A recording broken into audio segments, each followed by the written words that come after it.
ఇస్రో అంతరిక్ష ప్రయోగాల సంఖ్య గణనీయంగా పెంచుతోంది. గతంలో ఏడాదికి 1-2 ప్రయోగాలు మాత్రమే చేసే ఇస్రో ఇప్పుడు నెలకో లాంచ్ చేస్తోంది. ఈ సంఖ్యను మరింత పెంచేందుకు ఇస్రో ప్రణాళికలు సిద్ధం చేసుకుంటోంది.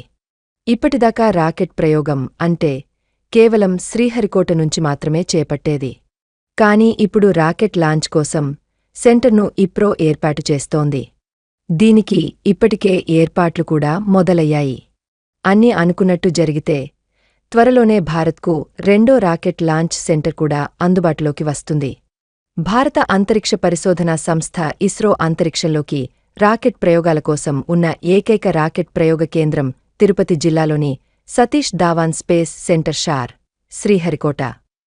అయితే షార్ నుండి ఇస్రో ఇప్పటికే ఎన్నో ఉపగ్రహాలను కక్షలోకి ప్రవేశపెట్టి విజయాలను కైవసం చేసుకుంది.